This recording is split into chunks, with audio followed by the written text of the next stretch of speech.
le mal, c'est le problème. Je pense que le mot même de problème convient particulièrement au sujet du mal. C'est ce qui bloque la vue, ce qui fait obstacle à la marche de l'intelligence en premier lieu. Je crois pouvoir plaider que le sujet est central dans l'Écriture sainte, dans l'énoncé de l'Évangile lui-même. C'est pour triompher du mal, c'est pour défaire les œuvres du diable que le Fils de Dieu est venu dans le monde, que le sujet du mal est tout à fait central dans la Bible. La Bible pourrait se résumer en l'affirmation que Dieu ayant créé un monde qui méritait l'appréciation, Dieu vit que bon à l'extrême, tout à la fin du premier chapitre de la Genèse, le mal est intervenu, a provoqué un déroulement historique plein de bruit et de fureur, et a suscité la riposte divine de la grâce, de la mission de Jésus-Christ, et donc de la recréation du monde, à commencer par l'humanité dans l'Église. Donc c'est tout ce que raconte la Bible qui se résume de cette façon, jusqu'à triomphe total sur le mal, comme la fin finale de cette histoire.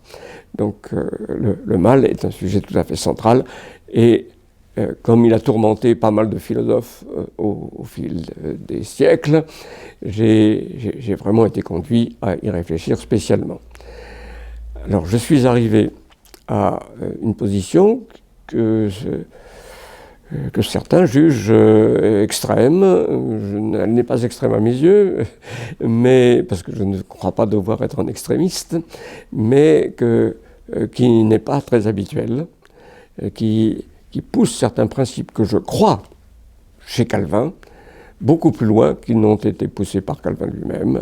Je suis obligé de corriger la trajectoire par rapport à Calvin jusqu'à un certain point.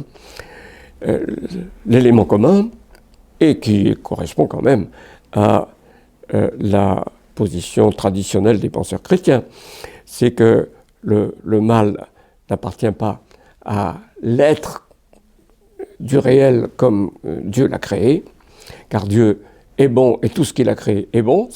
C'est un principe que l'apôtre Paul pose au chapitre 3 de la première épître à Timothée.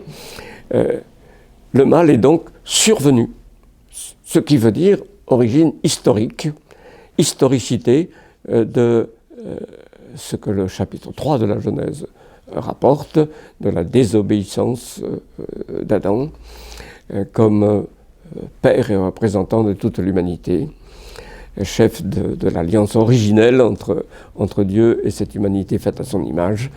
Donc il me semble très important d'affirmer que le mal n'est pas métaphysique au sens de l'appartenance à l'être des choses telles qu'elles procèdent de Dieu lui-même par son acte de création, mais qu'il est historique, qu'il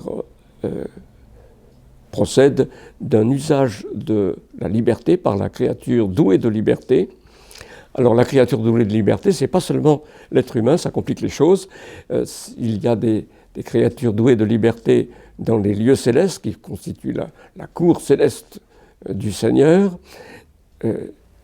Un coin du voile est soulevé dans l'Écriture pour nous permettre de savoir qu'ils existent et savoir, mais peu de choses, sur leur mode d'être et ce qu'ils sont.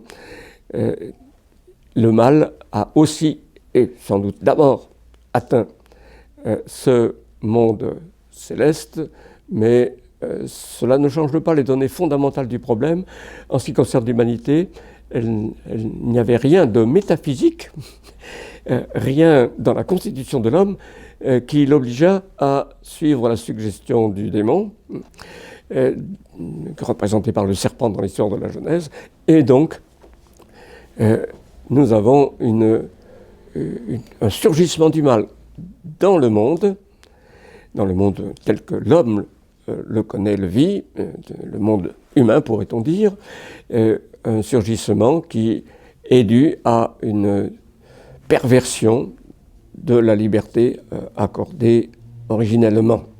C'est ce que dit l'apôtre Paul en disant que c'est par un homme que le mal est entré dans le monde. C'est très, très clairement énoncé au chapitre 5 de l'Épître aux Romains. Contrairement aux doctrines du mal qui ont fleuri en dehors du christianisme, je crois devoir affirmer cette historicité et donc ce caractère non métaphysique du mal.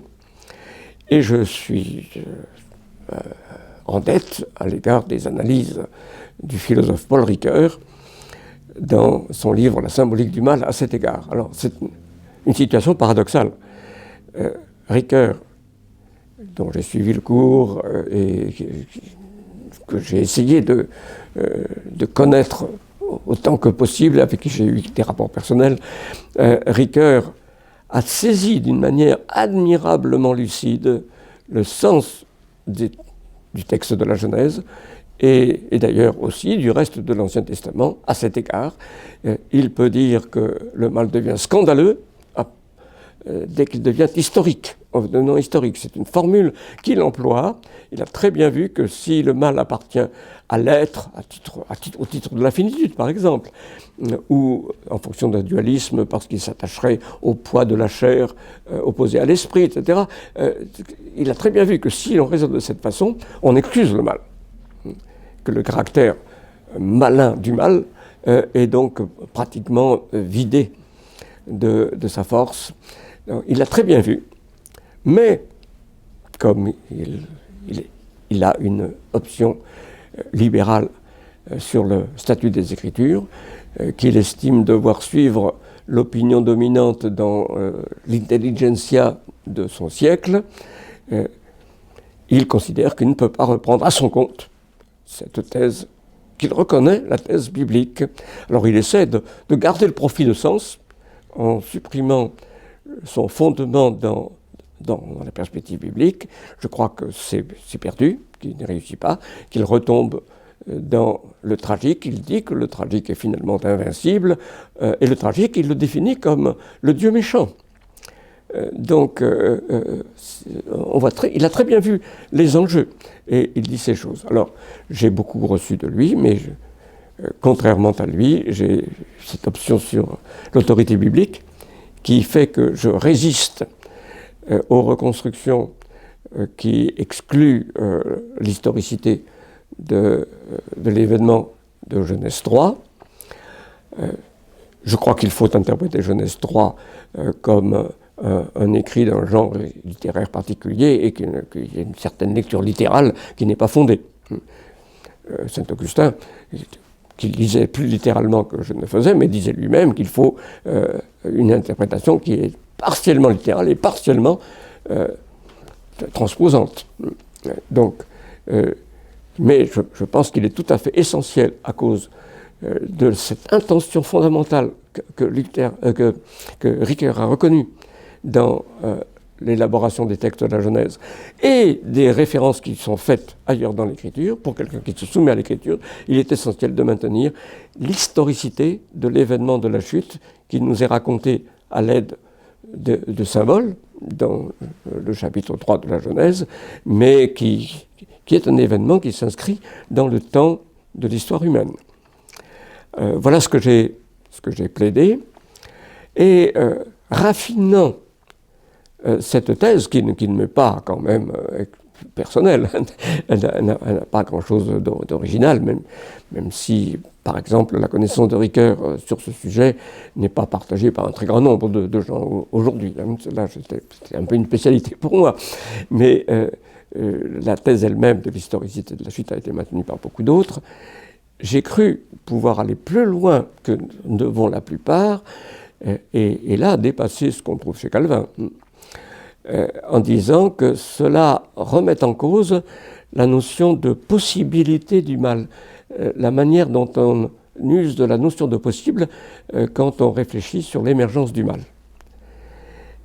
Il y a une sorte de pseudo-évidence que personne, ou presque, ne remet en cause, qui se résume de la manière suivante: si le mal a surgi, c'est qu'il était possible. Le seul auteur que j'ai vu vraiment expressément remettre cela en cause, c'est Karl Barth. Karl Barth dit très très bien que si l'on dit que le mal était possible, on commence déjà à lui donner un statut métaphysique, à l'inclure dans la création même.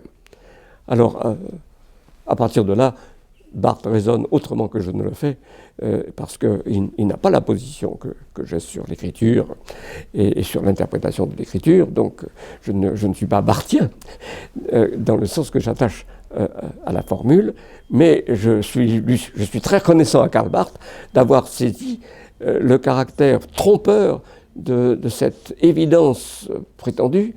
S'il a surgi, c'est qu'il était possible. Je dis comme Barth, d'ailleurs dans le même passage, je dis comme Barth qu'il n'était pas impossible, ce qui n'est pas équivalent à possible. Pas impossible, parce que précisément c'est l'enracinement métaphysique qui fait toute la différence à cet égard. Alors cette thèse sur la possibilité du mal a besoin d'être raffinée. J'y ai travaillé pour une série de conférences qu'on appelle les Cancer Lectures, des conférences annuelles que la faculté de Trinity et le centre Carl F. Henry près de Chicago organisent annuellement. Et je dois donc terminer la mise au point d'un texte pour publication à cet égard. Voilà la manière dont j'ai procédé sur cette question du mal.